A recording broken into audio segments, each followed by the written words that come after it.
একটা সুইচ টিপলে যদি মিসাইল চলে যাচ্ছে তাহলে ফালতু ঘাড়ে করে কেন কামান বইবো? এটা ওনাদেরকে কে বোঝাবে? সেটা একটা বিজ্ঞানের ব্যাপার, এটা স্বাস্থ্যের ব্যাপার, দুটো আলাদা জিনিস। আজকের পর্ব সেকালের সঙ্গে একালের ফারাক বুঝে নেওয়ার, ঐতিহ্যের সাথে আধুনিকতা সবকিছুই কি বদলে গেছে নাকি অনেক কিছুই এক আছে আগের মতো? কে কার কাছে কি শিখতে পারে, কোন কাজে কারা বেশি নজর কাড়ে, সব উত্তর আজকে নবীন এবং প্রবীণ দিদিদের থেকে জানবো। কাজে যদি আপনি বললেন নবীনদের ধ্যান ধারণা বদলে গেছে, একদম আগের মতন তারা আর নেই, একদম। কি কি পরিবর্তন আপনার চোখের সামনে নজরে আসে? প্রথমত যে পরিবর্তনটা সেটা হচ্ছে যে ছেলে মেয়েদের শিক্ষা দেওয়ার যে ধরনটা সেটা একদম আলাদা। আমরা ছোটবেলায় শেখাতাম ছেলে মেয়েদের, তারা যে কোনো জায়গায় গেলে ভদ্রতা সভ্যতা সব কিছু যেন বজায় রাখে, কারোর যেন কোনো নালিশ না থাকে। তো এখনকার ছেলে মেয়েদের মধ্যে বা তাদের মাদের মধ্যে আমি এই জিনিসটা খুব কম দেখি।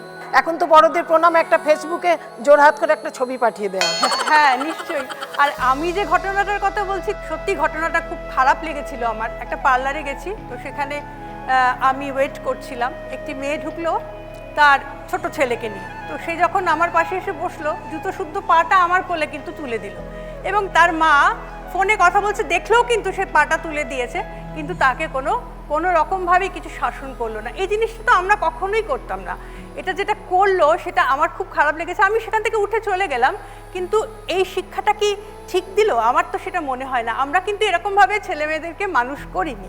তাই এটা যেমন আছে, আবার পাখির ডাকে ঘুম ভাঙতো, এবং আমরা সকালে উঠে সেইভাবেই একটা প্রকৃতির মধ্যে থাকতাম। আর এখনকার ছেলেমেয়েরা কীভাবে ওঠে না, তাদের মোবাইলের তাদের রিংটোনে ঘুম ভাঙে, এবং তারা সেইটার দিকেই অপেক্ষা করে থাকে, মানে প্রকৃতির সঙ্গে তাদের কোনো সম্পর্ক নেই। আমাদের কিন্তু প্রকৃতির সঙ্গে অনেক বেশি সম্পর্ক ছিল।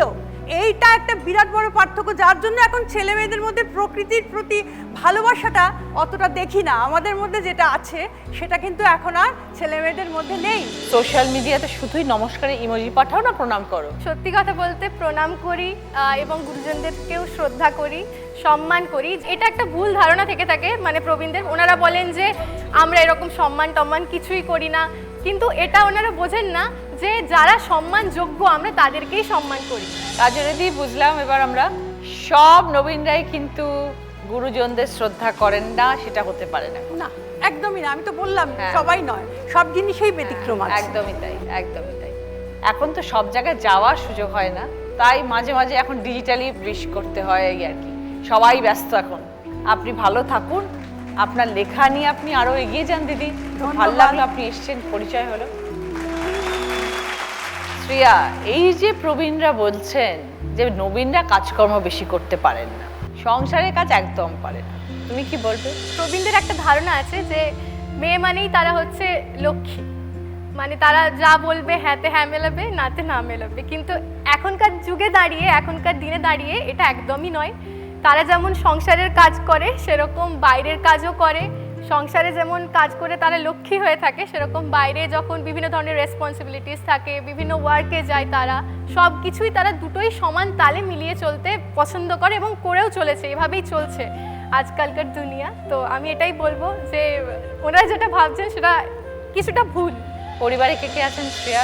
আমার পরিবারে আছে আমার মা, আমার দিদা, দাদু আর মামা। তাহলে শ্রেয়া একদম প্যাম্পার্ড, হ্যাঁ, কিছু করতে হয় না।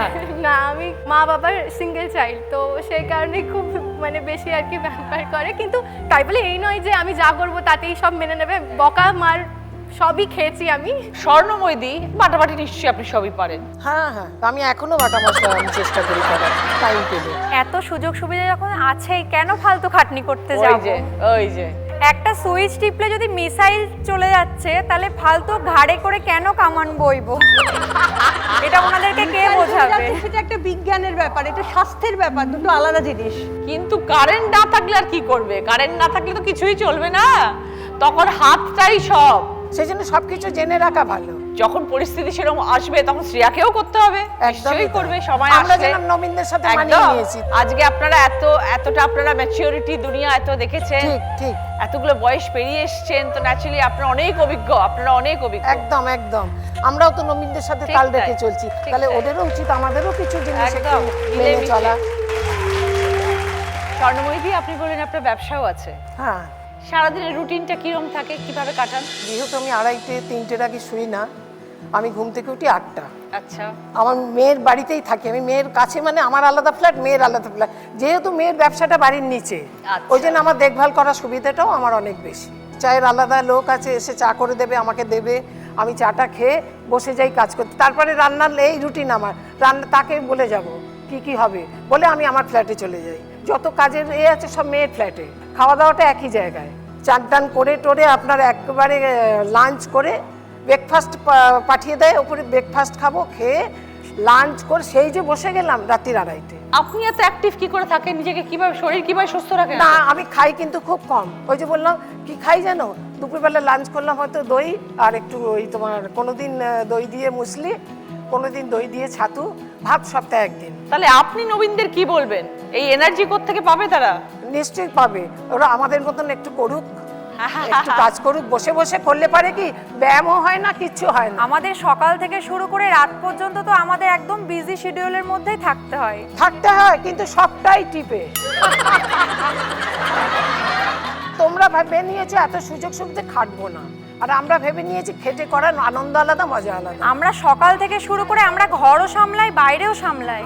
দেখো, নবীনরা তো কাজ করছেই, কিন্তু প্রবীণ দিদিরাও যে আজকে এতখানি কাজে অ্যাক্টিভ, এটাই হচ্ছে শিক্ষণীয়। আমি কিন্তু কাজের মধ্যে আছি বলে ফিট আছি। একদম মোদ্দা কথা, কাজকর্মের মধ্যে থাকতে হবে, লেজি হয়ে ঘরে বসে থাকতে হবে একদম না। একদম। আজকে দেখবে শরীর শুয়ে বসে শরীরে এখানে ব্যথা করছে, একদম। আজ এখানে ব্যথা করছে, কাল পায়ে ব্যথা করছে, কিছু না একটা কিছু একটা লেগে। করতে হবে, ঠিক। এটা হচ্ছে কথা।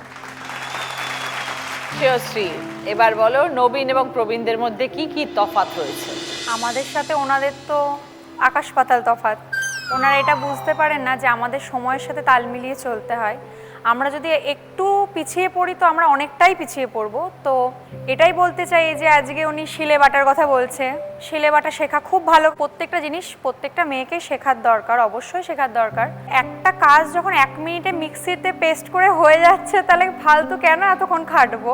আজকে আমার বাড়িতে গেস্ট আসছে 15 থেকে 20 জন, তো আমাকে হিউজ আইটেম, প্রচুর রান্না বান্নার ব্যাপার থাকবে। কত মশলা বাটবো, কত মশলা বাটবো, অত মশলা বাটতে আমাকে তো সে ভোরবেলায় 4টার সময় উঠতে হবে তাহলে।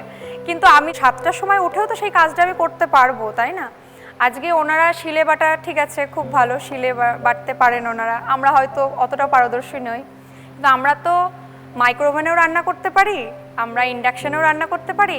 ওনারা উনুন গ্যাস ছাড়া কিছুই বোঝেন না।